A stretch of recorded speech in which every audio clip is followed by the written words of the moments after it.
오늘은 성령 강림 후 네 번째 주일입니다.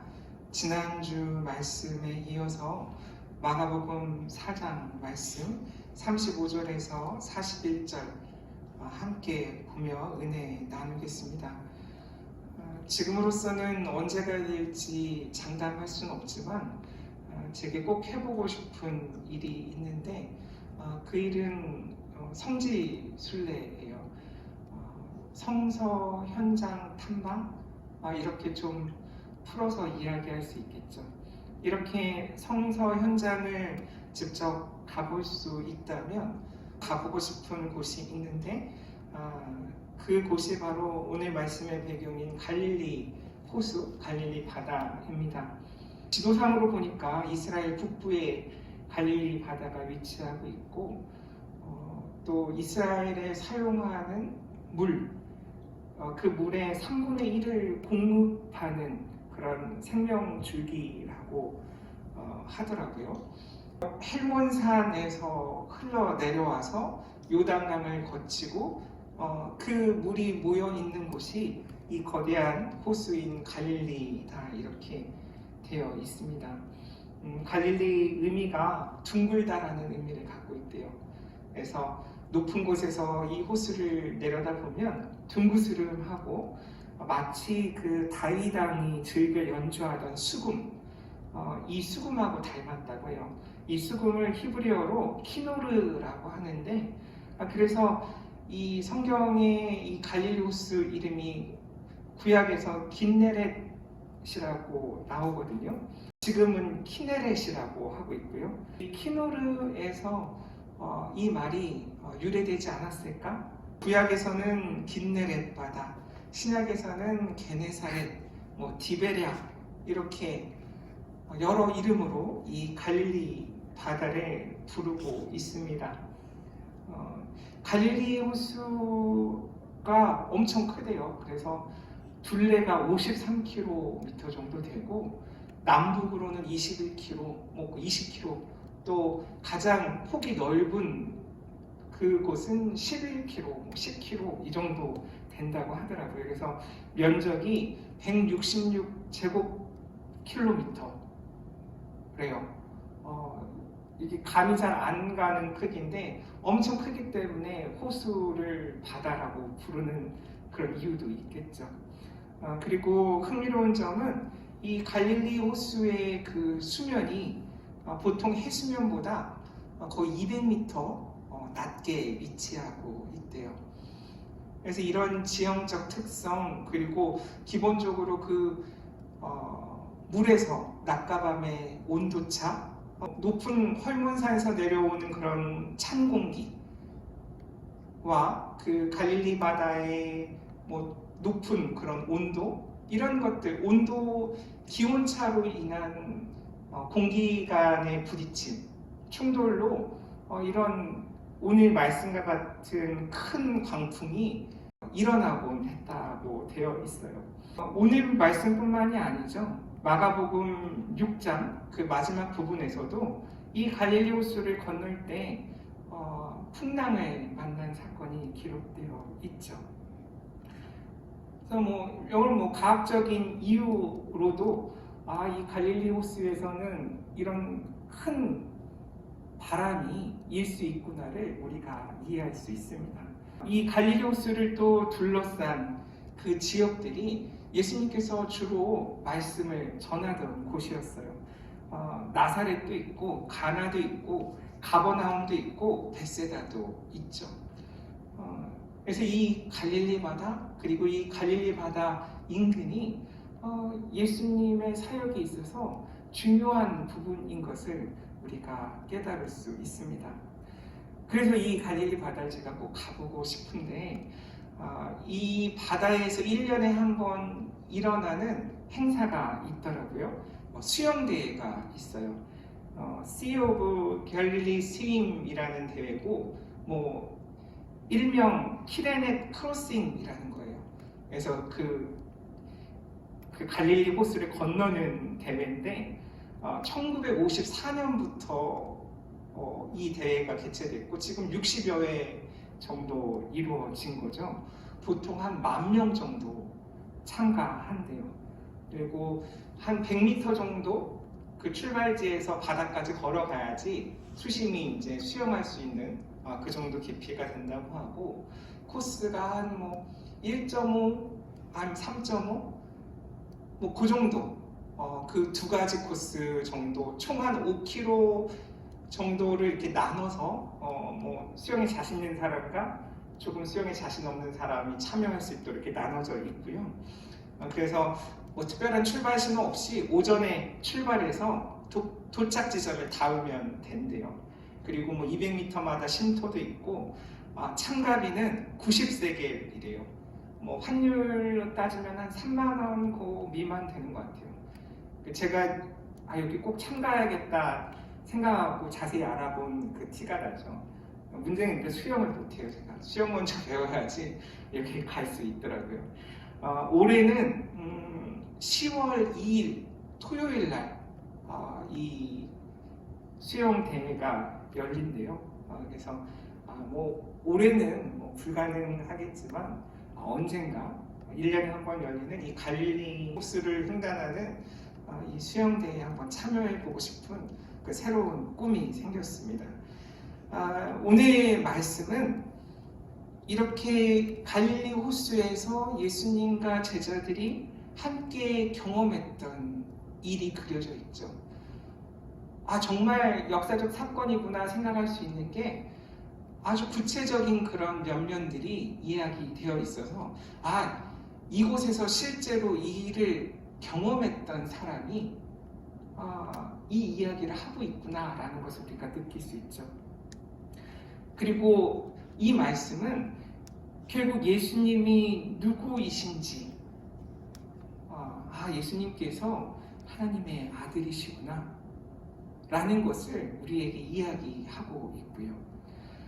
또 다른 면에서 보면 이 마가복음이 쓰여진 그 70년 근간의 이스라엘의 상황, 그 유대인들에게 끔찍하고 참혹했던 그런 역사적 현장, 그 현실에서 하나님께서 어떻게 우리와 함께 하시는지, 그것을 마가의 입을 통해서 우리에게 이야기하는 거죠.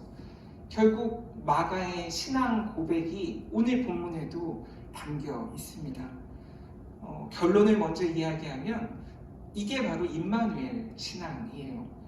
우리는 혼자가 아니고 하나님께서 우리와 함께 하신다라는 것을 이 갈릴리 호수에서 일어난 이 사건을 통해서 마가는 우리에게 이야기하려는 거죠. 예수님이 누구이신지, 자연에 대해서도 명령하실 수 있는 하나님과 같은 권위를 가지신 분이 바로 예수 그리스도시라는 것. 오늘 말씀뿐만 아니죠. 이어지는 5장 말씀에서 보면 이렇게 자연을, 그리고 5장 말씀에 보면 귀신을, 또 병, 죽음까지도 지배하시는 예수님의 능력을 계속 이어서 이야기하고 있거든요. 이 모든 것들이 앞서 비유로 이야기했던 하나님의 나라가 어떻게 예수 그리스도를 통해서 드러나는가 마가가 우리에게 알려주고 있는 거죠. 동시에 오늘 말씀은 이 큰 광풍을 통해, 이 상황을 통해서 우리의 믿음이 어떠한지 드러나게 되는 거죠. 예수님이 누구이신지 드러내고, 그리고 우리가 또 누구인지, 우리의 믿음 상태는 어떠한지 드러내는 말씀이 오늘 말씀이에요. 제자들의 상당수가 뱃사람들이었잖아요. 그리고 다른 곳이 아니라 바로 이 갈릴리 호수에서 고기 잡던 사람들이에요.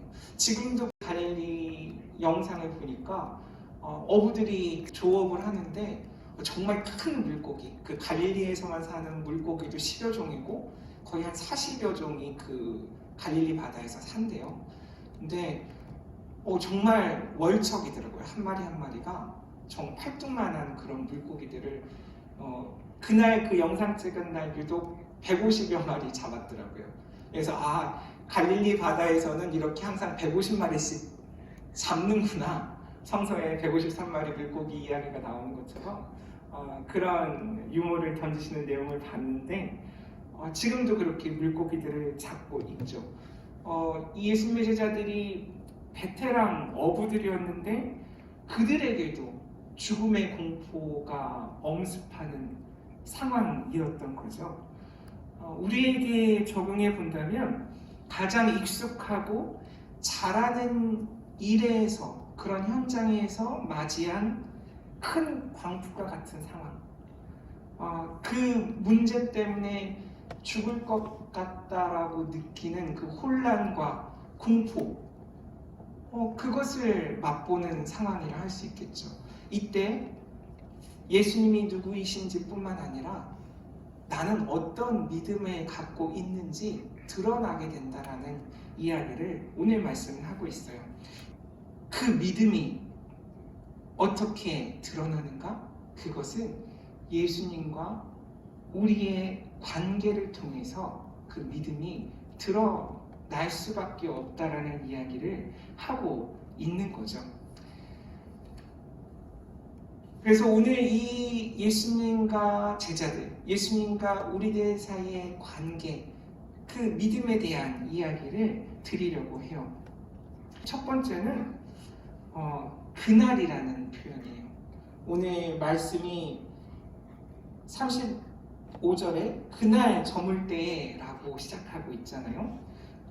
영어 성경에는 and the same day라고 되어 있어요. 같은 날에서, 같은 날 저녁에 일어난 일이라는 이야기를 하고 있어요. 이 그날이라는 말이 주는 울림이 있었는데 그것은 지속적이라는 생각을 하게 됐어요. 그날이라는 말은 지속적으로 예수님께서 우리를 만나시고 우리를 가르치시는구나. 그것을 깨닫게 되었어요. 예수님과의 관계를 지속적으로 갖는 것, 그것을 통해서 믿음이 생성되는구나 라는 것을 알게 된 거죠. 하루 동안에 하나님 나라의 비유도 듣고 또 이 갈릴리 바다의 광풍 속에서 새로운 가르침을 받고 깨닫게 되는 그런 상황들, 지속적으로 우리가 말씀 생활을 하는 것, 그것이 우리의 믿음의 가장 중요한 일이구나. 우리에게 그날 예수님이 아침부터 낮 동안 저녁까지 가르쳐 주시는 그 날이 우리에게 매일 충만하게 이어지고 있는가? 새롭게 주시는 말씀을 통해 지속적으로 예수님의 가르침을 듣고 행하는 것. 이 믿음이라는 것은 이런 예수님의 끊임없는 가르침을 통해서, 그 말씀을 통해서 우리 안에 생성되는구나 라는 것을 이 그날이라는 표현을 통해서 깨닫게 됐어요. 그리고 두 번째로는 이 상황이에요. 이 상황을 머릿속에 생생하게 그려볼 수 있죠. 자세하게 묘사되어 있기 때문이에요. 믿음은 문제, 상황, 이 큰 강풍, 이것에 집중하는 것이 아니라 예수 그리스도를 바라봄에 있어서 생성되는구나 라는 것을 또한 깨닫게 됐어요. 상상해보면 이 장면이 어떤지 알 수 있지만 우리의 상상력에 도움을 줄 수 있는 유명한 작품이 있더라고요. 1633년에 렘브란트라는 그 유명한 화가가 갈릴리 바다의 폭풍이라는 작품을 그렸어요. 이 렘브란트가 그린 바다 그림의 유일한 작품이거든요. 영상으로는 이 지점에 이제 나갈 거예요. 여러분 상상해 보시면 돼요. 제가 설명해 드릴게요. 그림을 봤을 때 오른쪽 왼쪽으로 나뉘어져 있고요. 그 분할되는 경계선은 바로 배의 돛이에요. 그래서 왼쪽은 아주 큰 파도가 있고 밝게 표현되어 있고요. 오른쪽은 약간 잔잔하면서 어둡게 표현되어 있어요. 배가 거의 45도 정도 기울어져 있어요. 하늘로 치솟아 있어요. 5명의 제자들이 막 돛을 어떻게든 정상으로 만들려고 밧줄도 잡고 돛도 부여잡고 정말 사투하고 있는 그 장면이 그려져 있고, 반면에 오른쪽에는 예수님을 중심으로 7명이 모여 있어요. 그리고 중앙지점에 2사람이 그려져 있고요. 이쪽 왼쪽만 보면 난리가 났어요. 돛도 이렇게 찢어져 있고요. 그리고 밧줄도 일부는 끊어져 있고요. 그래서 어떻게 해서든 이 돛과 밧줄을 부여잡고 정상적으로 항해를 하고자 하는 그 제자들 5명의 모습이 보이죠. 즉 문제만 보고 있는 거죠. 상황을 보고 있는 거죠. 어떻게든 내가 해보겠다라는 그 모습이 보이더라고요. 오른쪽에 있는 예수님을 포함해서 7명은 파도를 보고 겁에 질린 사람도 있고요. 또 오늘 말씀처럼 예수님을 막 흔들어 깨우면서 예수님에게 뭐라고 하는 사람도 있고요.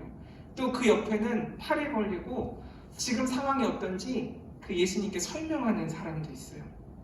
그리고 그 앞에는 막 괴로운 듯이 토하고 있는 사람도 있고요. 또 그 사이에 예수님께 기도하고 있는 사람도 있어요.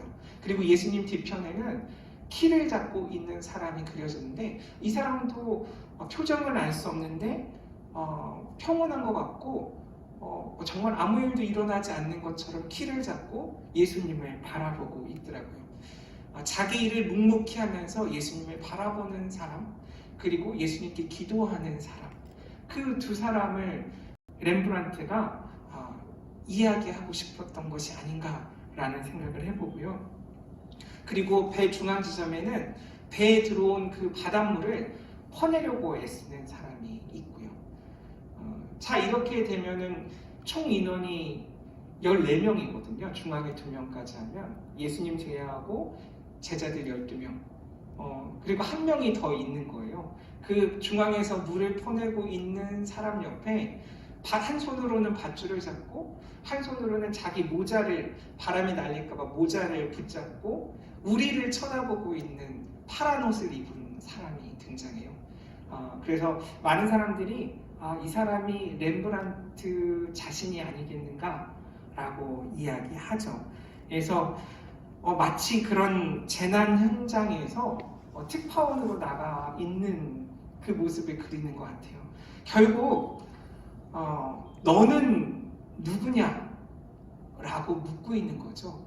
이런 상황 속에서 문제만 보고 있는 사람이니, 두려워 떨고만 있는 사람이니, 괴로워하는 사람이니, 아니면 예수님께 기도하고 있는 사람이니, 아니면 묵묵히 내 일을 하면서 예수님을 바라보고 있는 사람이니, 그 12명의 제자들 중에 과연 너는 누구야? 라고 묻고 있는 그 작품이더라고요. 문제와 상황이 아니라 예수를 바라보는 것, 그곳으로부터 우리의 믿음이 생성된다라는 이야기를 하는 거죠. 광풍 속에서 예수님이 누구이신지 아는 것이 우리가 어떤 상황 속에서도 두려워하지 않을 수 있는 방법이라는 거예요. 그리고 3번째로는 우리가 저편으로 건너가자라는 말에서 큰 감동을 얻었어요. 결국 제자는 임마누엘 신앙, 이 마가가 오늘 이 말씀을 우리에게 전하는 이유이기도 한, 우리가 혼자가 아니고 하나님께서 우리와 항상 함께 하신다라는 그 고백을 하는 사람, 혼자가 아니고 우리를 혼자 두지 않으신다라는 것, 그것을 이 우리가 저편으로 건너가자라는 이 짧은 구절 속에서 발견할 수 있었어요. 말 그대로 이 우리라는 표현 중에 예수님도 함께 계시잖아요. 예수님을 제외한 제자들만 보내시는 게 아니잖아요. 나와 함께 우리가 같이 라는 그 의미를 담고 있고요. 그리고 건너가자라는 거예요. 너 혼자로는 건너갈 수 없다라는 의미가 제게는 다가왔어요. 나와 같이 가야 돼. 내가 같이 해야 네가 할 수 있어. 건너갈 수 있어. 라고 이야기하는 거예요. 이 말을 그냥 공간적으로 생각해 보면 너 혼자 하잖아? 그러면 늘 이쪽에만 있게 돼. 늘 저쪽에만 있게 돼. 이쪽에서 저쪽으로, 저쪽에서 이쪽으로 건너갈 수 없어. 라는 이야기를 이어서 하시는 거더라고요. 그 당시 마가 공동체 그 정황이 이 말씀 속에도 들어있는 거죠. 하나님이 함께 하셔야 우리가 어디든 무엇이든 할 수 있다라는 거예요. 특히 이 저편이라는 것, 원어로는 퍼란이라고 되어 있는데 저편에 있는 그 무언가, 오늘 말씀에서는 바로 5장을 이어서 살펴보면 거라사 지역으로 가게 되죠. 거기에서 만난 사람이 누구죠? 그 무덤 사이에서 갑자기 뛰쳐나온 귀신 들린 사람이었어요. 소위 군대 귀신 들린 사람. 그 사람 만나게 되잖아요. 이 거라사 지역은 이방인 지역이었잖아요. 이 갈릴리 호수를 건너심으로 예수님께서 유대인들이 사는 지역에서 이방인들 사는 지역으로, 또 이방인들 사는 지역에서 다시 유대인들 사는 지역으로 계속 이쪽 저쪽을 건너 다니시는 걸 우리가 확인할 수 있죠. 결국 저편이라는 것, 저편에 우리가 같이 가야 된다라는 이야기를 하는 거죠. 저편에 만약에 나는 안 간다라고 생각해 보면 저편에 나는 없는 거죠. 그 대신에 저편엔 예수님이 계시죠. 그리고 우리가 익숙하게 생각하는 이 편에는 예수님 없이 나만 혼자 있게 되는 상황이 벌어지고 말잖아요. 그래서 예수님과 같이 가는 게 중요하더라고요. 이 편과 저 편이 중요한 게 아니라 이 편이든 저 편이든 예수님과 함께 있는가.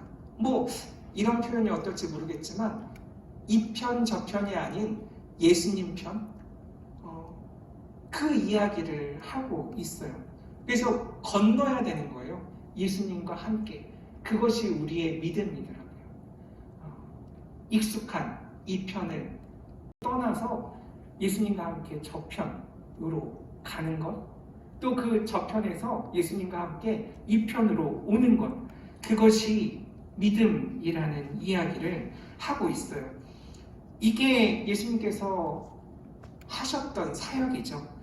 그런 사회적인, 영적인 그런 경계를 예수님께서는 자유롭게 넘나드셨잖아요.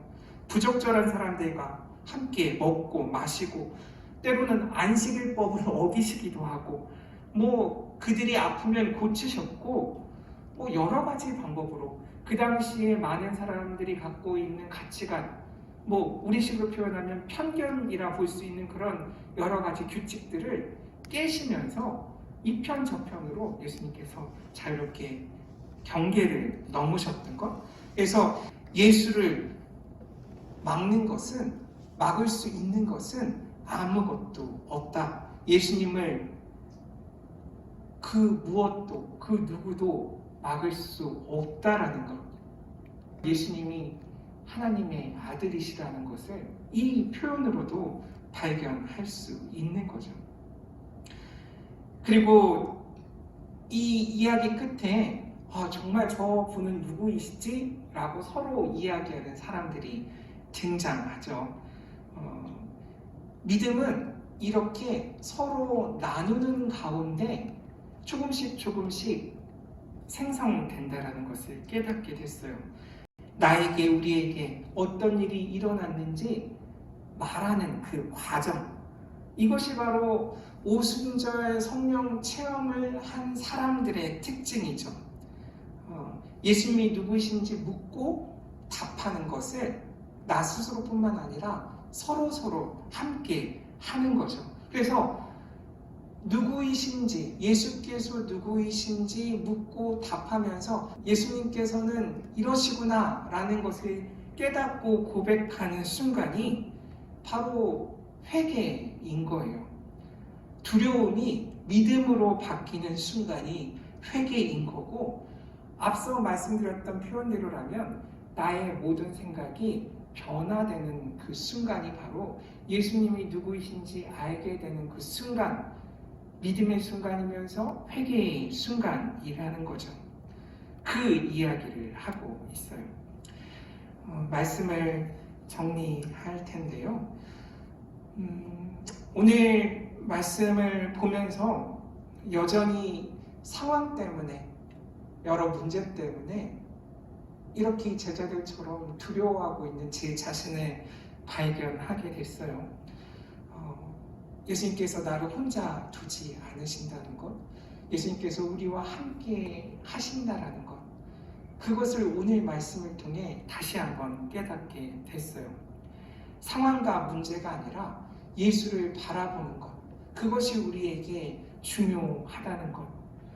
그래서 사실 39절에 잠잠하라 고요하라 라는 표현은 그 당시 실제로 바다에게 예수님께서 명령하신 말씀이 맞지만 자꾸 저에게는 제 자신에게 하시는 예수님의 말씀으로 들렸어요. 사실 이 잠잠하라 고요하라는 마가복음 1장 21절에서 28절 그 회당, 가버나움 회당에서 더러운 귀신 들린 사람을 예수님께서 고치실 때 25절에서 예수님이 그 사람에게, 그 귀신에게 했던 말씀이에요. 잠잠하라, 고요하라. 정말 조용히 예수 그리스도를 바라보고 문제에서 벗어나라고, 그래서 이 평안을 얻으라고 예수께서 우리에게 하시는 말씀이 아닌가라는 생각을 또 하게 됐습니다. 저와 여러분이 여러 지금 어려운 상황 가운데 개인의 삶도 그리고 사회도 특히 교회도 그런 큰 광풍과 같은 상황을 우리가 헤쳐나가고 있지만 우리가 혼자가 아니라는 것, 우리 힘으로 해결할 수 없다는 것, 하나님께서 우리와 함께 하셔야, 그리고 우리가 예수 그리스도를 바라보아야 우리가 지금 이곳에서 예수와 함께 저편으로 건너갈 수 있다라는 그 믿음을 오늘 말씀을 통해 저와 여러분들이 다시 굳건히 가지시기를 주님의 이름으로 축원합니다. 기도하겠습니다. 하나님 감사합니다. 주님 우리와 함께 하심을 이 시간 저희들이 고백합니다. 주님만 바라보게 하여 주옵소서. 문제가 아니라, 상황이 아니라, 내 힘이 아니라 예수 그리스도를 바라보며 예수 그리스도와 함께 지금 일어나는 모든 일들, 그 일들을 이겨낼 수 있게 저희에게 믿음 주시고 힘 주시옵소서. 그래서 예수와 함께 저편으로 건너가는 그런 제자의 삶 저희들이 살게 하여 주시옵소서. 예수님의 이름으로 기도드립니다. 아멘.